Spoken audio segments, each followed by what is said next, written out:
성경에도 우리의 정신적인 건강에 대해서 우리가 해석할 수 있는 많은 구절들이 있는데, 그 중에 이제 대표적인 구절 한 구절만 제가 잠깐 읽고서 함께 살펴보도록 하겠습니다. 여러분들께서 잘 알고 계신 성령의 열매에 대한 갈라디아서 5장 22절부터의 말씀을 제가 읽겠습니다. 오직 성령의 열매는 사랑과 희락과 화평과 오래 참음과 자비와 양선과 충성과 온유와 절제니 이 같은 것을 금지할 법이 없느니라. 그리스도 예수의 사람들은 육체와 함께 그 정욕과 탐심을 십자가에 못 박았느니라. 만일 우리가 성령으로 살면 또한 성령으로 행할지니 헛된 영광을 구하여 서로 노엽게 하거나 서로 투기하지 말지니라. 아멘. 갈라디아서 말씀은 성령으로 사는 삶에 대해서, 그 당시 이제 갈라디아 교회가 성령으로 시작했지만 육체로 어떤 행위라고 하는 것에 가르침을 주려고 하는 것에 대한 경계로서 사도 바울이 주신 편지 글이라고 알고 있는데요. 이 편지 후반에서 성령의 열매라고 하는 것을 사도 바울은 이제 강조를 하고 있습니다. 잘 이 내용들, 성령의 열매가 어떤 것인가에 대해서는 잘 알고 계실 것이고요. 저는 이제 그 중에 29절 이제 마지막 부분에 보면은 이 같은 온유와 절제니 이 같은 것을 금지할 법이 없느니라 라는 말씀이 있습니다. 이 같은 것을 금지할 법이 없다. 즉 성령께서 우리 안에 들어오셔서 역사하실 때에 우리에게 이러이러이러한 열매가 맺게 되는데 그것이 금지될 수 없다 라고 하는 선언을 하고 계십니다. 저는 이제 이 말씀이 참 은혜가 된다고 생각이 됩니다. 사실 우리가 그리스도인이 되어서 우리 본인이나 혹은 다른 사람들을 볼 때 물론 변화되고 참 성숙해 가는 모습을 볼 때도 있지만 또 그렇지 않을 때가 많지 않습니까? 내가 예수님을 믿는데 혹은 우리 같은 교회 생활하는 저분이 이렇게 신앙생활을 하신다고는 하는데 왜 이렇게 사람이 안 변할까? 혹은 어떻게 보면 이제 교회 바깥에 있는 비그리스도인들보다 못하다고 생각되는 어떤 인격적인 모습, 성격적인 거, 정서적인 거 이런 거 볼 때 실망스럽고 과연 하나님은 역사하시는가? 성령은 뭐 하시는 건가? 뭐 이런 이제 고민들, 의문들을 가질 때가 있습니다. 근데 저는 이제 이 말씀에서 성령의 열매가 사랑과 희락과 등등등 이런 것들인데 이것을 금지할 법이 없다. 즉 우리가 볼 때 현실적으로 어떤 기준에서 봤을 때 참 부족하고 연약한 모습들로 보이는 부분들이 있지만 분명히 성령께서 그 안에서 이러이러한 열매를 맺어 나가시는 일들을 하고 계신다라고 하는 선언이라고 생각되고 또 우리가 믿음으로 이것을 취해야 될 것이다 라는 생각이 듭니다.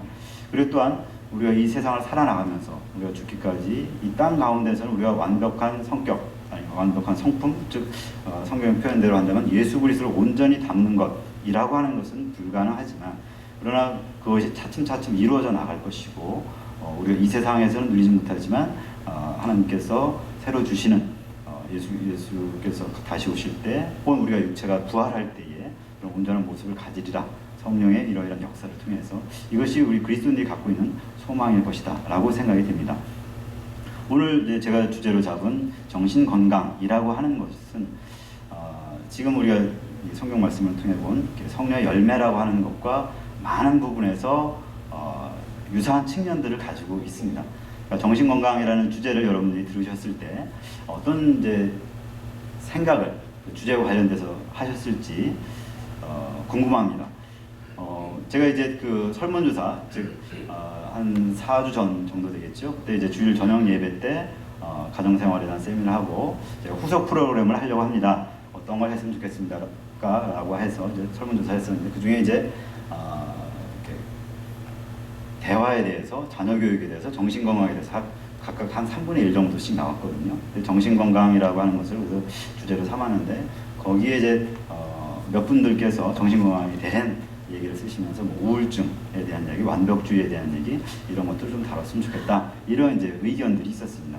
그러니까 정신건강이라고 하는 것을 우리가 이제 단어를 접하고 그것에 의해서 이제 떠오르는 떠오르는 어떤 생각들 혹은 어떤 개념들을 생각할 때 일단은 그런 우울이라고 한다든지 혹은 완벽주의라고 한다든지 혹은 이제 성격적인 측면에서 좀 뇌골수라든지 뭐 이런 것들을 아마 생각하셨을 거라고 생각되고, 그런 것들을 우리가 일상생활하면서 경험을 할 때에 지금 신앙과 연관시켜 봤을 때 그 성격적인 측면 혹은 인격적인 측면 혹은 성품, 대인관계 혹은 정서 이런 것들을 연관시켰을 거라고 생각됩니다. 그리고 그것이 그리스도인으로서는 성령께서 우리 안에서 맺으신 열매라고 하는 것과 또 연관시켜서 생각을 하셨을 거라고 생각이 됩니다.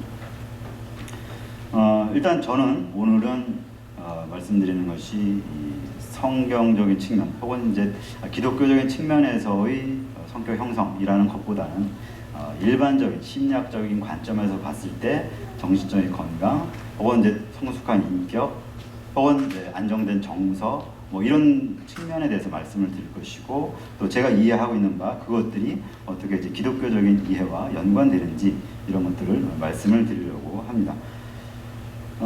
이 정신건강이라고 하는 것을 다룰 때에 우리가 이제 주의해야 될 것이 이제 몇 가지가 있는데요. 그래서 첫 번째로는 과연 정신적으로 건강하다는 것이 무엇이냐 라고 하는 것에 대해서 여러 가지 정의가 있을 수 있고, 내가 생각하는 건강한 정서 혹은 건강한 정신 혹은 성숙한 인격이라고 하는 것이 다른 사람들이 생각하는 것과 좀 다를 수가 있다, 이런 것들을 좀 알 필요가 있습니다. 그리고 또한 예를 들어 우리 사회를 좀 정신적으로 건강하게 만들어 보자 라고 해갖고 제도적으로 혹은 어떤 시스템을 갖춰서 야 정신적으로 다 건강해야 돼 뭐 이렇게 가다 보면 이게 좀 무리수가 생길 수가 있다 라고 하는 것입니다. 예를 들어서 옛날 이제 소련 체제 하에서 구소련에서 여러분들 알고 계신 솔제니친이라고 하는 반체제 인사가 이렇게 수용되어서 이렇게 잡혀갖고 교도소에 있고 뭐 이럴 때 그에게 이제 주어졌던 타이틀 중에 하나가 이제 정신병이라고 하는 것이었거든요. 그러니까 사회주의 체제 내에서 사회주의를 받아들이지 못하고 반체적인 체제적인 사상과 행동을 하고 있는 것, 이것을 이제 그 사회에서 그 당시에 이 정신병이라고 하는 이름을 꼬리표를 붙여갖고 취급을 했습니다.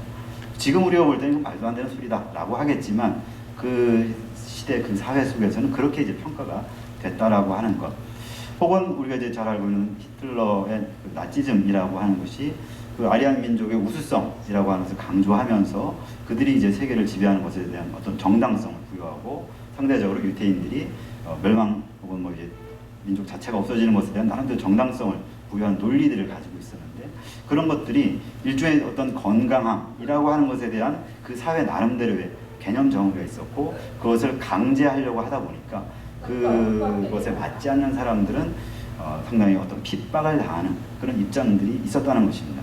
그래서 우리가 지금 이제 정신건강을 논의할 때에 물론 우리는 그 정도까지 가지는 않겠지만 우리가 생각하는 이것이 좋은 것일 것이다 라고 하는 것에 어떤 절대적인 의미를 부여하거나 이것이 내가 옳다고 생각하니까 이건 너도 그렇게 해야 돼 라고 강제하려고 하면 이것에 문제가 생길 수 있다 라는 것을 우리가 좀 주의하면서 정신건강이라고 하는 것을 대할 필요가 있습니다.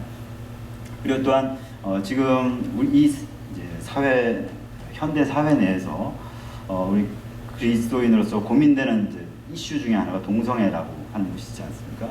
성경에서는 분명히 동성애를 죄로 규정하고 있고 옳지 않다라고 하는데, 지금 사회적 흐름 속에서는 동성애를 일종의 어떤 수용하는 흐름들이 많이 있고, 특별히 이제 제가 공부하고 있는 심리학 영역에서는 1980년대 혹은 70년대부터 예전에는 동성애를 정신병리로 취급을 했었는데 70년대 후반 이후로는 그건 정신병리가 아니다 라고 하는 쪽으로 이제 허용하는 분위기가 되었습니다. 뭐 최근에도 오바마 대통령이 이제 동성애 부부에 대한 법적 허용 이것을 이제 이슈로 제시해서 또 사회적인 파장을 일으키고 있는데, 어쨌든 그런 동성애라고 하는 건 과연 정신병리인가 아닌가 이것에 대한 이제 취급에 있어서 우리 그리스도인으로서 물론 어떤 성경적 입장을 가지고 있지만 사회적 흐름이 달라지고 있는 이런 것들을 볼 때에 지금 말씀드리는 정신병리 혹은 정신건강이라고 하는 사회적 기준이 계속 바뀌고 있다라고 하는 것, 그 속에서 우리는 건강함이라고 하는 것을 개념을 잡아야 되고 우리가 어떻게 살아갈 것인가에 대한 고민을 해야 되는 그런 정답이 딱 있기가 어려운 부분들이 있다. 이것을 이해를 하시고 들어가면 좋겠다라고 생각이 됩니다. 자, 그러면 이 정신건강이란 이제 과연 무엇이냐라는 것을 좀 말씀을 드리고, 그리고 정신건강을 우리가 이제 관심을 가질 때 우리가 보통 생각하는 건강하지 않다라고 하는 모습은 어떤 것이 있는지 이런 것을 좀 살펴보도록 하겠습니다. 그 다음에 제가 이제 가족생활 세미나의 하나로서 정신건강을 다루고 있는데, 이 가족생활이라고 하는 것과 정신건강은 어떤 관계가 있는가, 그리고 이제 가족 내에서 정신건강을 증진시키는 방법은 어떤 것이 있을까? 특별히 저희 자녀들을 양육할 때에 자녀들의 정신건강을 증진시킨다라고 할 때 어떻게 할 것인가 라고 하는, 크게 이제 4파트로 나눠서 오늘의 세미나를 진행을 하도록 하겠습니다. 일단 이제 정신건강이란 무엇이냐? 자, 여러분들은 스스로 난 참 정신이 건강해 라고 생각하십니까? 잘 대답을 안 하시네요. 한번 옆에 분들을 보실까요? 이 부부지간을 한번 보시고, 이 사람 참 정신 건강한 것 같아. 동의가 되십니까?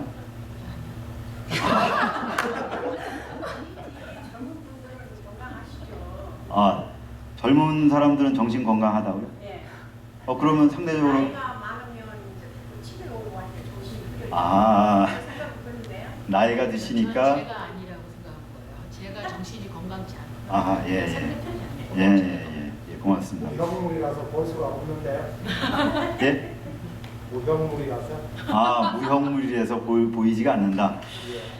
예, 고맙습니다. 이거 뭐 이렇게 연세가 드시니까 좀 기억력이 떨어지고 그래서 정신 건강하지 않는 것 같다, 이런 말씀도 해주셨고, 본인이 자신이 내가 건강하지 않다 이런 의견도 있었고, 이거 눈에 보이지 않는 정신인데 왜 건강한지 아닌지 어떻게 알 수 있느냐, 뭐 이런 이야기 등등등 뭐 여러 가지 그 말씀을 해주셨는데요. 사실 정신건강을 객관적으로 평가하는 것은 쉽지 않습니다. 우리가 이제 상담이나 심리치료 혹은 정신과에서 심리검사라고 하는 것을 사용합니다. 그래서 그 검사를 통해서 이 사람의 정신적인 건강 정도 혹은 뭐 정신병의 증상의 종류와 정도 이런 것들을 측정하기는 합니다만, 그것에 대해서 여러 가지 논란들이 있어서 과연 그런 검사라는 게 믿을만 하냐라는 것부터 해서 과연 정신병이라는 개념 자체가 과연 올바른 것이냐, 뭐 이런 많은 논란들이 있습니다. 그래서 저는 이제 상대적으로 그런 심리검사가 물론 유용한 측면이 있지만 그거를 너무 신뢰하는 건 좋지 않다, 저는 이제 그렇게 생각을 하고요. 정신병이라고 하는 것도 이렇게 일종의 그 라벨, 어떤 낙인을 찍는 그런 부정적 효과가 있는 것과 함께 그렇게 정신병이라고 이렇게 이름 붙이는 것으로 인해서 좋은 것보다는 오히려 나쁜 측면이 더 많다, 이런 생각을 해서 좀 그런 명칭을 잘 사용하려고 하진 않습니다. 그러나 어쨌든 정신적으로 건강한 것과 건강하지 않은 것에 분명히 어떤 기준들은 있어야 될 것이기 때문에 무엇이 우리가 이제 그것들을 생각해 볼 수 있는 기준인가 하는 것들을 저는 크게 이제 4가지 영역으로 생각해 볼 수 있겠다 생각을 했습니다. 자아상이라는 것과 대인관계, 정서와 가치. 아마 여러분들께서 본인 자신에 대해서나 혹은 뭐 배우자나 혹은 옆에 있는 분들에 대해서 이 사람 참 정신적으로 건강해, 건강하지 않아 라고 할 때에 무엇을 보고서 그렇게 건강하다, 하지 않다라고 생각했을까 보면은 아마 대체적으로 이 4가지 중에 한 가지나 한두 가지 같이 엮어서 건강하다, 아니다 이렇게 생각을 하셨을 것 같아요.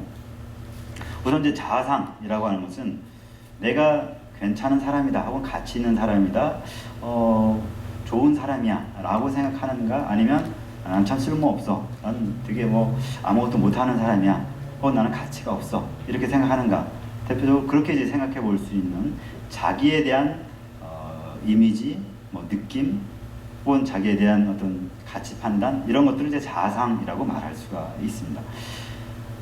많은 사람들이 자기 자신에 대해서 어떤 생각을 스스로 갖고 있는지 사실 잘 모르면서 그냥 살고 있습니다.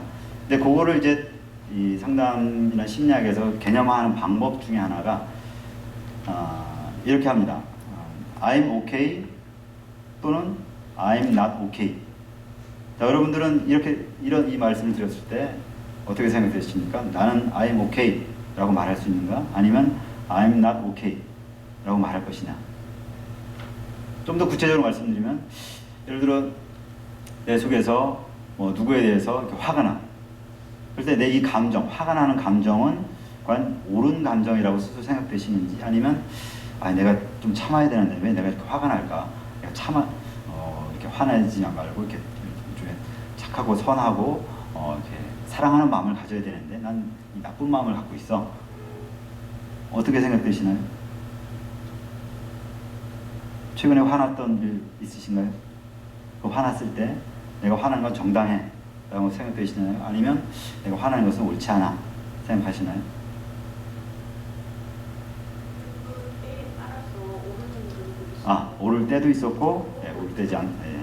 그것이 정답인 것 같습니다.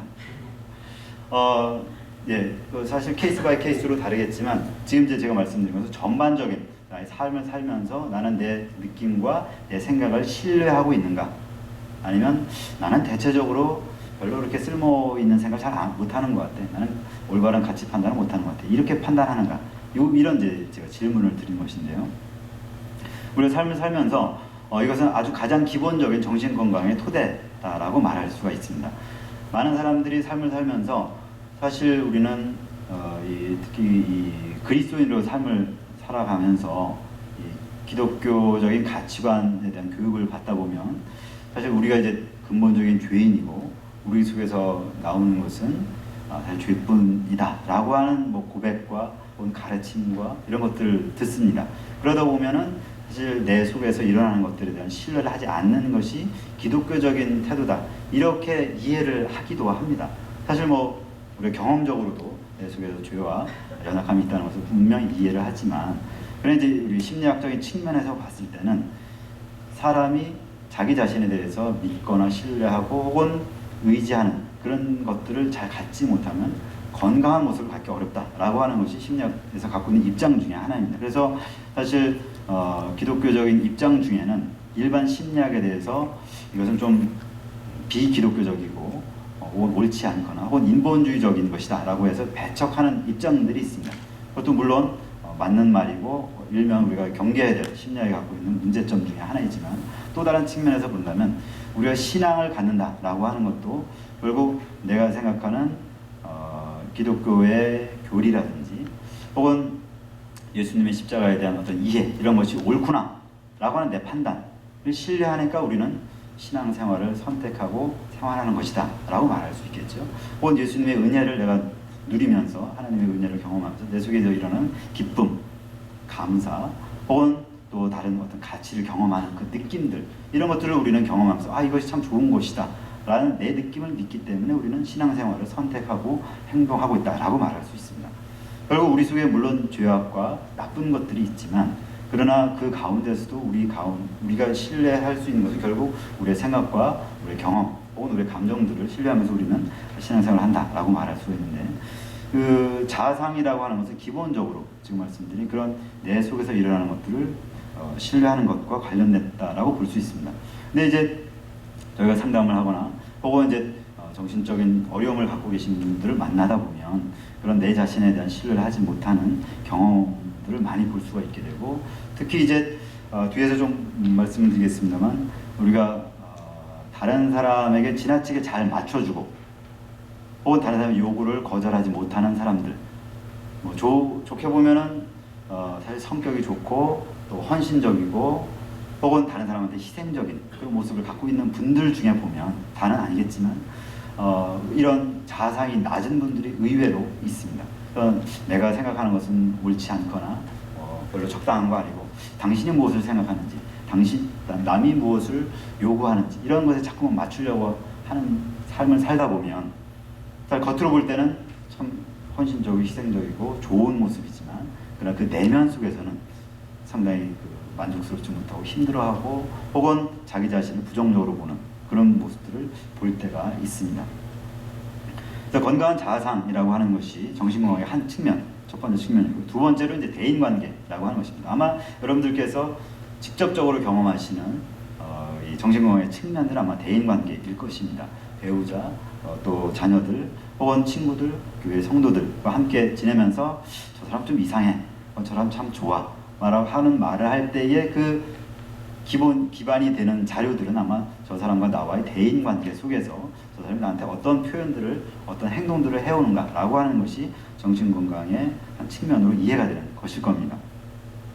아마 교회 생활을 하시다 보면 제가 저는 이 개인지빌 교회에 지금 한 10개월 정도밖에 없었기 때문에 어떤 교회 생활을 하시는지 제가 충분히 알지 못합니다만 일반적으로 교회 생활 혹은 사회 생활과 견주어 보면 어느 그 조직이나 집단이나 참 좋으신, 그러니까 일종의 사람들과 잘 어울리시는 분들도 있고, 또 어떤 분들은 좀 충돌이 있고, 혹은 다른 사람들한테 이제 상처를 주시는 분들도 있고, 이런 모습들을 볼 수가 있습니다.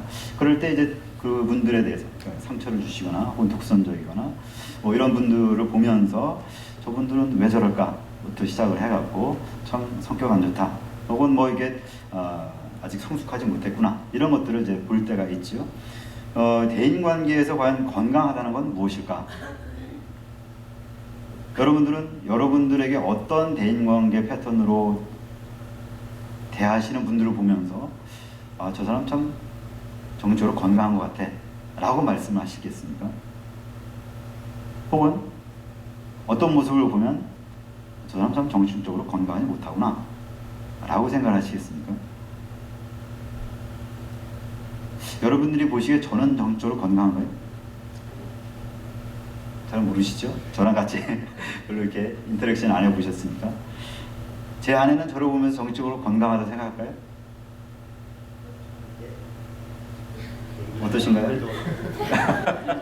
너무 당황스러운 질문일까요? 편안한 마음을 서로 가질 수 있다는 것이 대인관계. 대인관계에서 편안한 마음으로 서로를 대할 수 있다. 부부간에도 아.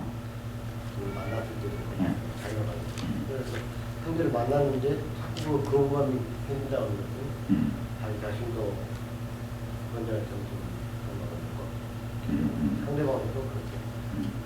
그러니까 만났을 때 마음이 편하게 대할 수 있으면 저 사람이 참 건강하구나 이렇게 느껴지고, 좀 편안하지 않으면 뭔가 저 사람이 어려움이 있구나, 문제가 있구나, 이렇게 이제 생각이 드신다는 거죠.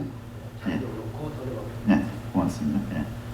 또 어떤 기준들을 보시면, 어떤 면을 보면 건강하구나 건강하지 않구나 하고 상대방에 대해서 느낄까요? 생각하실까요?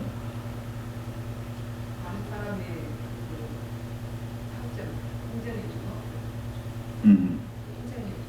다른 사람의 장점을 인정해주고 높여주고 칭찬해주면, 칭찬하기보다는 그 사람의 장점을 그대로 인정해주고. 그게 그 사람의 입장에서 그 사람 입장에서 장점을 알아주고 인정해주면 그 사람이 건강하구나 라고 생각이 들고, 그렇지 않다면 건강하지 않다 이렇게 다른 생각해요. 사람을 섬길 수 있는, 다른 사람 장점이든지 단점이든지 다른 사람을 섬겨줄 수 있는. 네. 예, 고맙습니다. 다른 사람은 섬길 줄 아는 특성을 보면 우리가 건강하구나 이렇게 생각이 드신다는 거죠. 예, 고맙습니다. 네. 대인관계라고 하는 것은 상당히 많은 것들을 이제 포함하고 있죠. 그러니까 대화, 그 다음에 지금 말씀하신 섬김, 그 다음에 이제 어쩔 수 없이 우리가 사회생활을 하다 보면 거래라고 하는 것이 있죠. 내가 이만큼 주면 이만큼 받겠다라고 하는 그 거래라고 하는 그 측면에서 어떻게 우리가 주고받는가라고 하는 것들, 이런 여러 가지 측면에서 대인관계라고 하는 것들을 살펴보게 되는데, 우리는 이제 아무래도 자기중심적으로 경험을 하고 판단하고 하다 보니까 나한테 불편함과 어떤 손해라고 생각되는 것들이 주어질 때 일단 그거에 대한 거부감이 생기고, 그래서 상대방에 대해서 저 사람 왜 저래? 라는 방식으로 이제 평가를 하는 성향들이 있지요.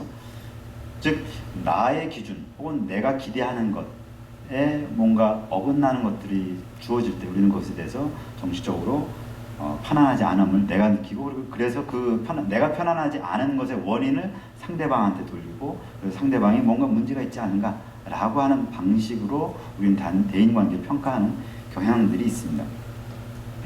즉 우리가 다른 사람들한테 혹은 다른 사람이 나한테 이 불편함이라고 하는 것을 얼마나 일으키는가 일으키지 않는가 라고 하는 것들로 판단하는 경향들이 있다는 것이죠.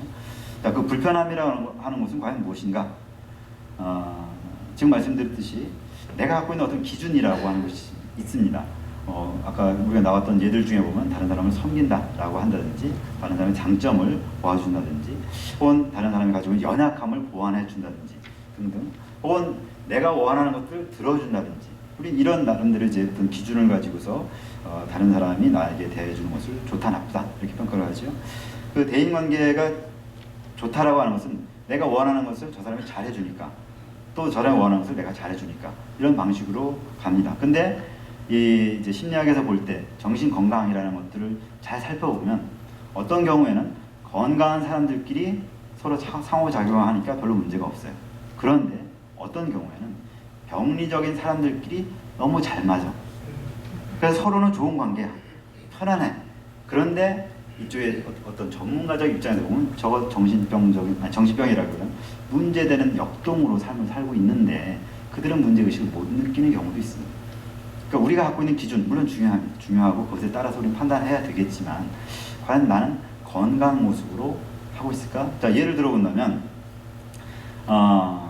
이제 우리가 부모 자녀 관계를에서 본다면 자녀들은 부모한테 의지하고 뭔가 이렇게 요청하고 부모는 거의 일방적으로 들어주고 어떤 서포트를 해주는 이런 관계가 부모 자녀 관계에서는 정상적이거나 뭐 바람직한 관계라고 할 수 있겠죠.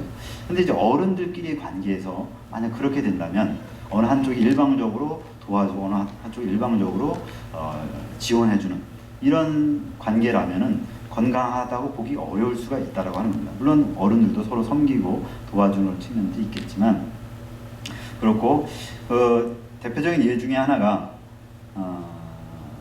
이제 가정 내에서 폭력이나 혹은 이제 학대가 있는 경우에 사실 부부 생활 속에서 그런 것들이 있을 경우 상당히 이제 불편하고 사실 어려움이 많지요. 근데 그럼에도 불구하고 그 부부가 계속 폭력과 이런 학대가 있음에도 불구하고 지속적으로 그러니까 부부 생활, 결혼 생활을 하고 있는 것을 볼 때가 있습니다. 사실 이제 매 맞는 아내의 이런 이제 상담 사례 것들을 보면 보통 남자들이 물론 요즘은 매 맞는 남자들도 많이 있습니다. 여자만 맞는 게 아닙니다. 폭력을 가하고 폭력을 당하는 그런 사례들을 보면 폭력을 가한 사람들이 그 폭력을 가한 이후에 되게 이제 잘해주죠. 다시는 그러지 않겠다. 싹싹 빌고 선물도 많이 해주고. 그래서 그래 내가 용서해주지. 근데 또 이제 얼마 지나고 나면 다시 또 폭력이 일어나고 이런 것들이 이제 계속되죠. 그래서 일종의 피해자 입장에서는 나 이거 너무 싫다 힘들어한다. 그러면서도 계속 그 관계에 돌아가고 있는 겁니다. 유지가 되고 있는 거예요. 그런 관계들을 볼 때에 거기에 이제 아까 말씀드린 대로 건강한 사람으로서 건강하게 상호작용해서 돌아가는 관계가 아니라 어떤 건강하지 않은 관계로서 역동이 일어나고 있다 이렇게 보는 것입니다. 그 자세한 내용들은 좀 내용들이 많기 때문에 뒤에서 잠깐 더 말씀을 드리도록 하겠고요. 자, 세 번째로 이제 정서라고 하는 것이 정신건강의 한 요소입니다. 정서라고 하는 것은 아까 이제 그 성령 열매로 보았던 많은 그 용어들이 사실 정서와 관련된 용어들이 있습니다. 희락, 화평, 사랑이라고 하는 것이 일종의 정서를 표현하는 용어들이죠. 정서적으로 아까 제가 이제 여러분들이 관심 보여주셨던 정신건강과 관련된 것들 중에 우울 이런 것들은 이제 정신적으로 건강하지 않은 것이라고 보고 좌절감이라든지 혹은 이제 적대감이라든지 혹은 분노 이런 것들은 정서적으로 건강하지 않거나 바람직하지 않은 것이라고 우리가 이해를 하고 있죠. 일종의 사람들마다 보면 이제 무드라고 하는 것이 있습니다. 혹은 그걸 기질이라는 용어로 이해를 하기도 하고요. 또 어떤 사람을 만나면 참 저 사람은 밝거나 에너지가 있거나 혹은 나를 참 기분 좋게 하는 그런 무드를 가지고 있구나 이렇게 느껴질 때가 그런 사람들이 있고 어떤 분들은 참 내 에너지를 뺏어가는구나 나를 참 피곤하게 만들고 나에게 어떤 스트레스를 주고 혹은 주는 거 없이도 믿고 이런 사람들이 있을 수가 있죠. 그래서 어떤 그 사람들이 갖고 있는 무드라고 하는 것이 우리에게 영향을 미치고 그래서 혹은 우리가 그 사람에 대해서 정신적으로 건강한가 아닌가라고 하는 것을 판단을 하기도 합니다. 정서라고 하는 것은 크게는 이제 긍정적인 정서, 부정적인 정서라고 이렇게 나눠보겠지만 또 그 긍정적, 부정적 정서 안에 또 다양한 정서들이 있습니다. 저희 상담 쪽에서 이제 상담자들을 훈련시킬 때 하는 프로그램 중에 하나가 이 정서 용어를 써보고 정서 용어를 되도록 많이 이렇게 익숙하게 하는 것이 상담자 훈련 프로그램 중에 하나입니다. 왜 그러냐 하면 상담이라고 하는 것은 물론 행동이나 생각, 뭐 가치관 이런 것도 다루기도 하지만 이 정서라고 하는 것을 많이 다뤄야 되고 그러면 정서에 대해 익숙해져야 되는데 그 익숙해지고 온 것을 잘 다루는 방법 중에 하나가 용어를 많이 하는 겁니다. 북극에 살고 있는 에스키모인들은 눈에 대한 용어가 뭐 200, 300가지 정도 된대요. 근데 우리 한국도 이제 사계절이 있어서 눈이 있으니까 눈을 우리가 접하고 다루긴 하지만 에스키모인들만큼 다루진 않잖아요. 그래서 우리가 갖고 있는 눈에 대한 용어는 그렇게 많지 않다고 합니다. 즉 우리가 얼마나 어떤 대상에 대해서 익숙하고 그것을 많이 쓰느냐에 따라서 그것에 대한 용어가 어휘의 개수 자체가 달라진다고 하는 것입니다. 그래서 여러분들도 내가 정서라고 하는 것과 관련해서 표현할 수 있는 용어를 한번 써보시면 내가 얼마나 정서에 대해서 많이 생각하거나 경험하고 있는가 아닌가 이런 것들을 혹은 잘 다루는가 아닌가를 알 수가 있습니다. 예를 들어 내가 긍정적인 정서를 표현한다고 했을 때 자, 여러분들 기분이 좋아요. 자, 기분이 좋으면 어떤 표현을 하십니까? 아이 좋아. 뭐 그런 표현 하시나요? 내가 한턱 쏠게 이러시나요? 네? 한잔 할까? 네. 왠지 기쁨을 잘 누리지 못하고 계신지 아무 표현도 안 하십니까? 자, 슬프거나 혹은 부정적인 정서가 생기면 어떤 표현을 하시나요?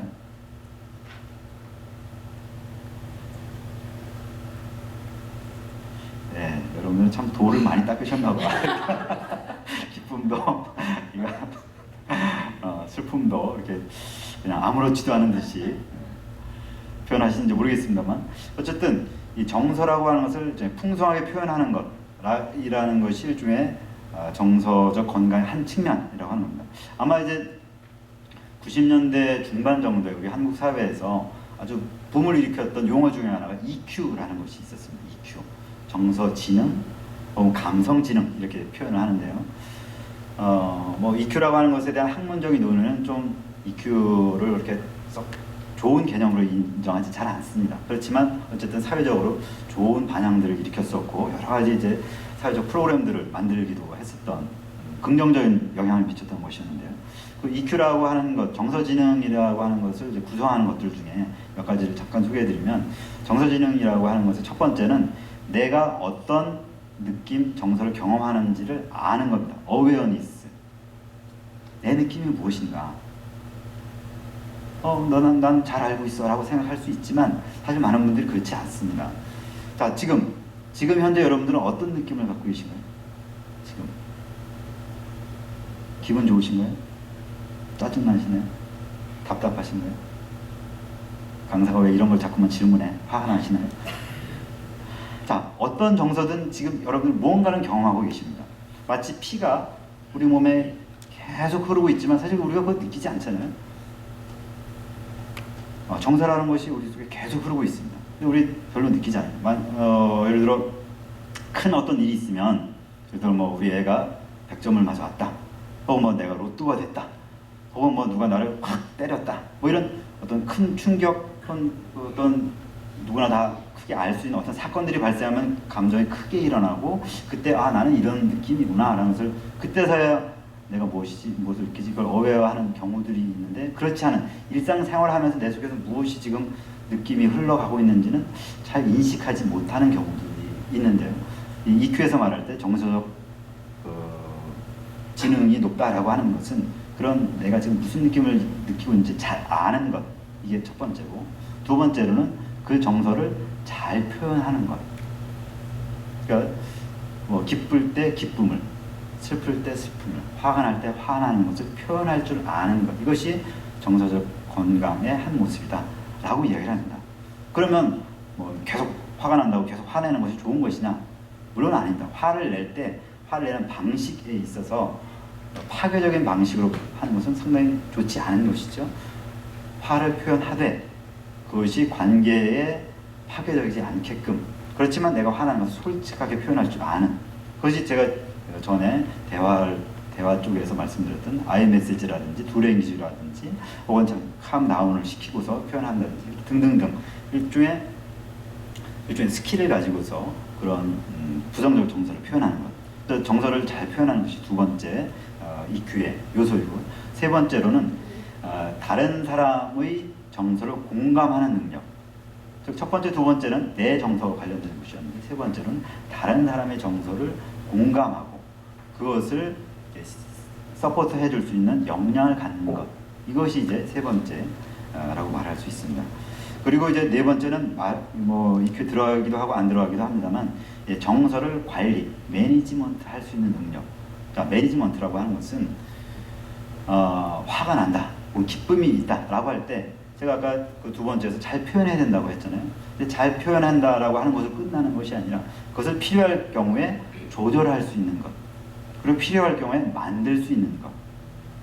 자, 만든다라고 하는 것은 좀 더 이제 그 개념이 나가는데, 이 정서라고 하는 것은 우리가 흔히 생각할 때, 자, 정서는 자연스러운 것이고, 그렇기 때문에 뭐 기쁜 일이 생기면 기뻐하는 거고 슬픈 일이 생기면 슬퍼하는 것이지, 그걸 만든다는 건 너무 인위적이고 조작적인 것이 아니냐, 이렇게 생각할 수 있습니다. 예, 그런 측면도 물론 있어요.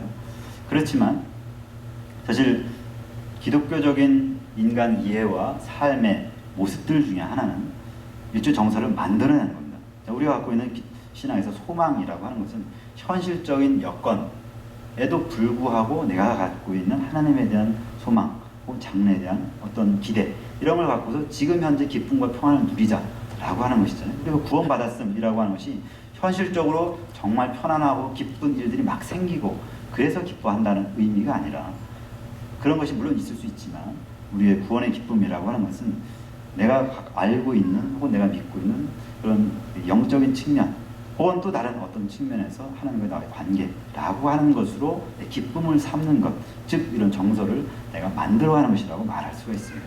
정서적으로 건강하다라고 하는 것은 현실적인 여건이 나를 괴롭게 하거나 혹은 현실적인 여건이 나를 스트레스 받거나 이런 상황들 속에서도 내 안에 기쁨을 만들어내갈 수 있는 능력, 이것이 정서적인 건강이나 성숙의 한 측면이다라고 말할 수 있습니다.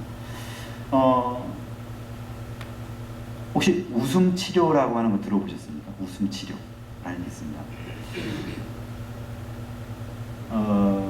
전에 기사 보니까 뭐 여러 나라에서 그런 것들이 있는데, 런던에서도 그런 기사가 있었고, 뭐 한국의 서울의 송파 유원지 뭐 이런 데서 있었는데, 그냥 공원에 사람들이 한 열댓 명 이렇게 모여갖고 그냥 막 웃는 거예요. 지나가는 사람이 보면 좀 미친 사람들 같지요. 뭐 그냥 막 웃고 아무 일 없는데도 그냥 우리 상담 프로그램에 보면은 그냥 사람들 앉혀놓고, 자, 지금부터 5분 동안 웃기 시작. 아무 단서도 없습니다. 그냥 웃으라는 거예요. 좀 미친 짓 같죠. 근데 그런 훈련이 뭐냐 하면은 지금 말씀드렸던 내 상황과 관계없이 내가 기쁨을 만들어내는 겁니다. 저는 제가 어릴 때 기억 중에 하나가, 제가 6남매 막내거든요. 그래서 우리 형제들이 뭐 이렇게 놀다가, 야, 울기 게임을 하자. 누가 잘 우나. 막 우는 게임인지 뭐 하여간 그러다 제가 진짜로 이제 뭐 슬퍼져서 막 울었어요. 엄마가 와서 우리 형 누나를 혼냈어. 동생 울린다고. 왜 우리가 이렇게 기쁘면 웃고 좋은 일이 생기면 기쁘고 나쁜 일이 생기면 슬프다라고 말할 수 있지만 거꾸로 할 수도 있다는 거예요. 우리의 정서라고 하는 것은 내가 울면 슬퍼지고 웃으면 기뻐지는 측면들이 있다는 겁니다. 우리의 정서는 만들 수 있는 부분들이 있다라고 하는 거예요. 자, 뭐 등등등 해서 일단 정서라고 하는 것이 정신건강의 또 한 측면이고요. 네 번째로 이제 가치라고 하는 것입니다. 특히 이제 그리스도인에게서는 가치라고 하는 것이 아주 중요한 부분들이고요. 뭐 우리가 이 일반적인 의미에서도 뭐 물질을 지나치게 추구한다든지 권력을 추구한다든지 혹은 남보다 높아지는 것, 남을 이렇게 누르는 것, 이런 것들을 지나치게 추구하는 삶을 사는 모습들을 보면 건강하지 않다라고 흔히 이제 판단을 하게 되지요. 우리의 대인 관계에 있어서도 지나치게 독대적이거나 혹은 다른 사람들을 억누르려고 하는 모습들을 보면, 혹은 돈이나 혹은 또 어떤 측면들을 지나치게 강조하는 것을 보면 건강하지 않다라고 보기도 합니다.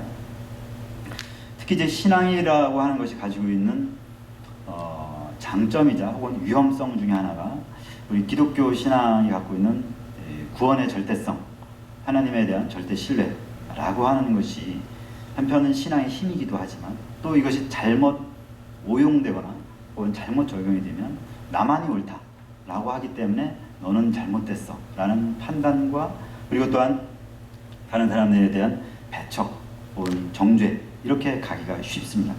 이 가치라고 하는 것이 참 어려운 것 같아요. 정치적으로 어떤 일종의 성공한 권력을 잡았던 사람들이 많은 경우에 자신의 가치를, 자신이나 혹은 자신의 그룹의 가치를 세상에 이렇게 적용시키려고 노력을 했고, 그 과정 가운데서 아까 말씀드렸지만 무리도 많이 생기고, 혹은 그것을 위해서 좋은 것도 많이 생기게 되죠. 그러나 불가피하게 가치라고 하는 것을 이렇게 내가 갖고 있는 가치를 일반적으로 적용시키려고 하다 보면 그것을 거부하는 사람들이 반드시 있게 마련이고, 그 사람들을 핍박하거나 혹은 탄압하는 경우들을 보게 됩니다. 근데 이제 저희 심리학적인 측면에서 본다면, 심리학 쪽의 관점에서 본다면 절대적인 가치를 주장하고 그것을 적용시키는 것은 건강하지 않은 모습으로 보려고 합니다.